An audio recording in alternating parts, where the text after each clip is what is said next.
start with the name of Allah who is most kind and most merciful. Dear friends, Assalamu alaikum.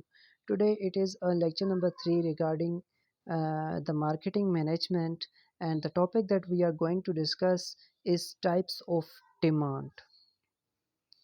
अब demand management topic है और इसमें हम basically study करेंगे कि एक मैनेजर को किस तरह से डिमांड को मैनेज करना है और कौन कौन सी डिमांड की टाइप्स होती हैं।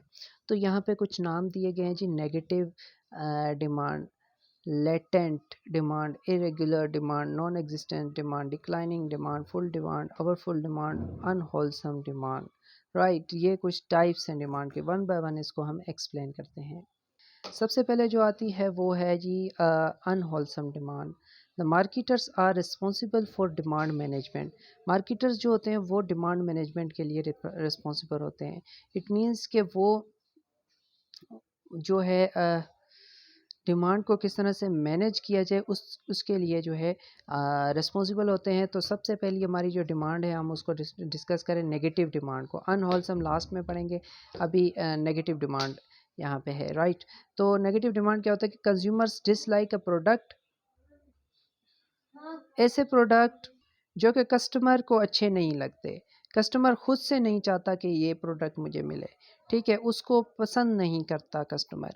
राइट, ऐसे प्रोडक्ट जिनको कस्टमर खुद से नहीं पसंद करता मगर उसको वो ख़रीदना उसकी मजबूरी बन जाती है, तो इस तरह की जो होती है डिमांड उसको हम नेगेटिव डिमांड कहते हैं। फॉर एग्ज़ाम्पल डेंटल वर्क्स, दांतों का जो डेंटिस्ट होता है तो उसका काम क्या होता है, दांतों के रिलेटेड होता है, टीथ्स वगैरह के रिलेटेड होता है।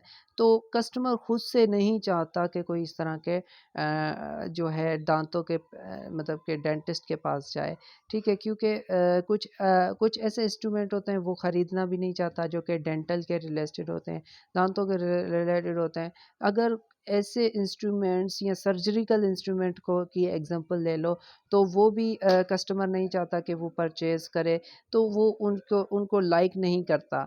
बैंडेजेस और सर्जिकल इंस्ट्रूमेंट्स वगैरह जो भी हैं उनको जो है कस्टमर लाइक नहीं करता, उनको डिसलाइक करता है। तो इस तरह की प्रोडक्ट की जो डिमांड कहलाती है उसको हम कहते हैं नेगेटिव डिमांड। अब नेक्स्ट पे आती है जी नॉन एग्जिस्टेंट डिमांड। इसको हम कहते हैं नो डिमांड, कि कंज्यूमर्स आर अनअवेयर ऑफ और अनइंटरेस्टेड इन प्रोडक्ट और सर्विस के। एक पार्टिकुलर प्रोडक्ट या सर्विस है उसके बारे में कस्टमर जो है हमारा वो अनअवेयर है, उसको कंप्लीट नॉलेज नहीं है उस चीज़ की, ठीक है, और या तो फिर वो उस चीज़ के बारे में इंटरेस्टेड नहीं है, उस प्रोडक्ट के रिलेटेड कस्टमर खुद इंटरेस्ट नहीं ले रहा। तो इस तरह के प्रोडक्ट्स को हम कहते हैं कि उनकी डिमांड जो है नॉन एग्जिस्टेंट डिमांड कहलाती है। अच्छा, तो यहाँ पे अब इसमें देखते हैं कि mostly the good product expires just because you do not advertise it in front of the audience.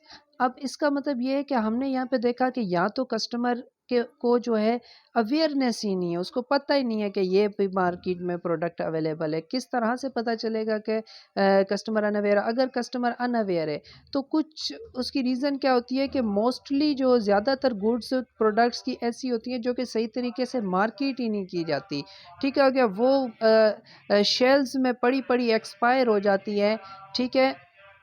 तो उसकी बड़ी रीज़न यह होती है कि you do not advertise it in front of the large audience. आपने उसको एडवर्टाइज ही सही तरीके से नहीं किया, आपने अपनी प्रोडक्ट को कम्युनिकेट ही नहीं किया, आपने अपनी प्रोडक्ट को सही तरीके से कस्टमर के आगे इंट्रोड्यूस ही नहीं किया। अगर ऐसा नहीं करते तो कस्टमर आपकी प्रोडक्ट के बारे में अवेयर ही नहीं रहता और इसी वजह से आपके पास उस प्रोडक्ट की no demand, non existence demand होती है, और जिसकी वजह से क्या होता है कि आपकी प्रोडक्ट पड़ी पड़ी एक्सपायर हो जाती है और कस्टमर तक नहीं पहुंच पाती।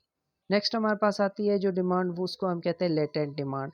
तो there is a no product on the in the market that can satisfy customer needs and wants, ठीक है।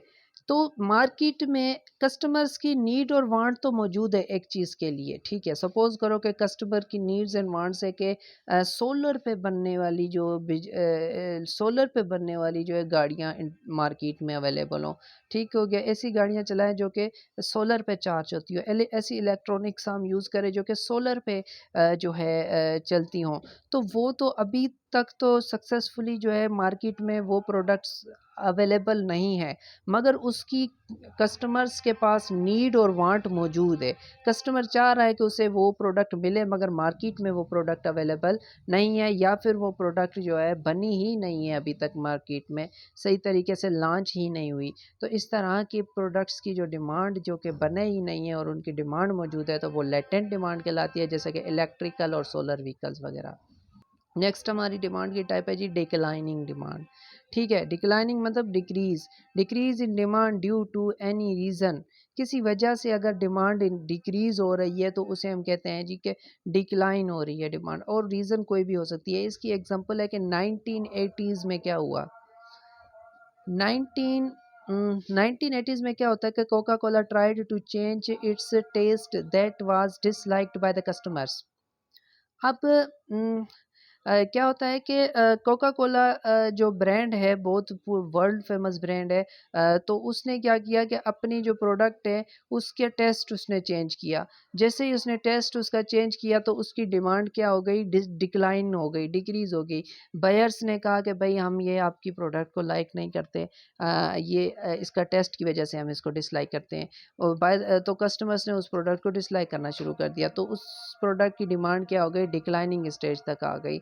अगेन फिर उन्होंने क्या किया, दोबारा से उस टेस्ट को ख़त्म करे कि पुराना जो टेस्ट था कोका कोला का वो दोबारा से लाया गया और इंट्रोड्यूस करवाया गया, तो फिर उनकी जो है डिमांड डिक्लाइनिंग स्टेज से आहिस्ता आहिस्ता इंक्रीज़ होना शुरू हो गई, रिकवरी होना शुरू हो गई। तो इस तरह की डिमांड जो कि किसी वजह से डिक्रीज़ हो रही है तो उसे हम कहते हैं डिक्लाइनिंग डिमांड, राइट। नेक्स्ट हमारे पास आता है जी इरेगुलर डिमांड। इरेगुलर डिमांड, ठीक है, the type of the demand changes with the season days ores.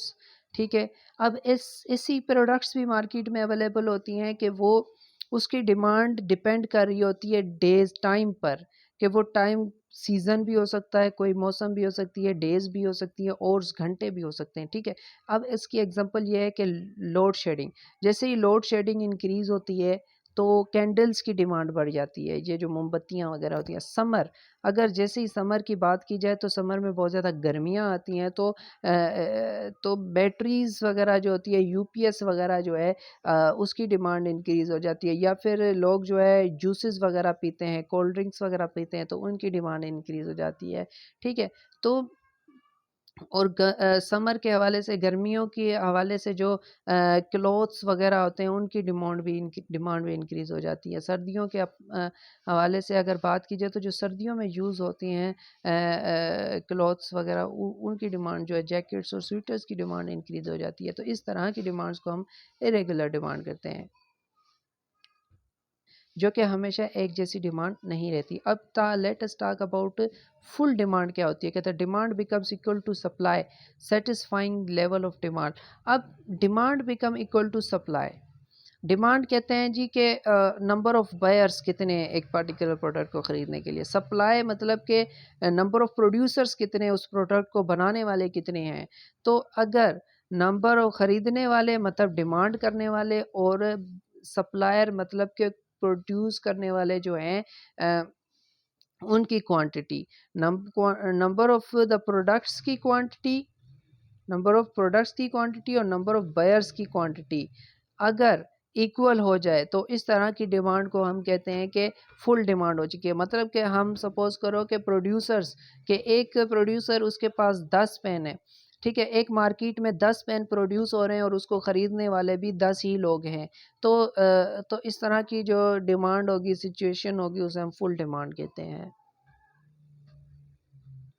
Next हमारे पास होता है अवर फुल डिमांड, कि more demand then it became handle, कि अगर क्वांटिटी डिमांड मतलब नंबर ऑफ बायर्स ज़्यादा हैं नंबर ऑफ सप्लायर्स से, तो इस तरह की जो डिमांड होगी उसको हम कहते हैं अवर फुल डिमांड। मतलब ये कि पेन प्रोड्यूस करने वाले तो 100 लोग हैं, और मगर उन पेन्स को ख़रीदने वाले जो है 100 से उनकी तादाद कम है, या फिर डिमांड सॉरी जो ख़रीदने वाले बायर्स हैं वो ज़्यादा हैं और उसको प्रोड्यूस करने वाले कम हैं। सपोज़ करो कि मार्केट में जो है प्रोड्यूस करने वालों की तादाद जो है 100 है और ख़रीदने वालों की तादाद 200 है, तो इट मीन्स के demand is over full demand. Next जो हमारे डिमांड की टाइप में हम उसको टाइप के उसको कहते हैं अनहोलसम डिमांड। तो अनहोलसम डिमांड का मतलब है कि डिमांड फॉर अनहेल्दी और डेंजरस प्रोडक्ट्स। अब ऐसे भी मार्केट में प्रोडक्ट है जो कि हेल्थ के लिए जो है अच्छे नहीं होते, हेल्थ के लिए जो है वो डैमेज, हेल्थ को डैमेज करने वाले भी प्रोडक्ट्स होते हैं। जैसे कि हमारे पास सिगरेट्स वगैरह हो गए, मनशियात वगैरह हो गई, ठीक है, ड्रग्स हो गए। तो इस तरह की जो प्रोडक्ट्स जो कि सेहत के लिए जो है अच्छी नहीं होती, तो उस तरह उन उन प्रोडक्ट्स की डिमांड को हम अनहोलसम डिमांड कहते हैं। अब marketing managers seek to influence limits compositions of these products. तो अब मार्केटिंग मैनेजर को जो है अपनी मार्केटिंग एक्टिविटीज़ के ज़रिए से वो जो है इन सारी डिमांड्स को मैनेज करता है। अगर डिमांड जो है डिक्रीज़ हो रही है तो उसको इंक्रीज़ किस तरह से करना है, और मार्केट के ओवरऑल टाइप की जितनी भी डिमांड्स हैं उनको मैनेज करना मार्केटिंग मैनेजर का काम होता है। तो डियर स्टूडेंट्स, होप सो के टाइप्स ऑफ डिमांड आपको क्लियर हो गई होगी। अगर कॉन्सेप्ट्स क्लियर हो रहे हैं और वीडियोस अच्छी लग रही हैं, लाइक सब्सक्राइब करें चैनल को ताकि मज़ीद इंफॉर्मेटिव वीडियोस आप तक पहुंच सकें। अब तक के लिए दीजिए इजाज़त। अल्लाह हाफ़िज़।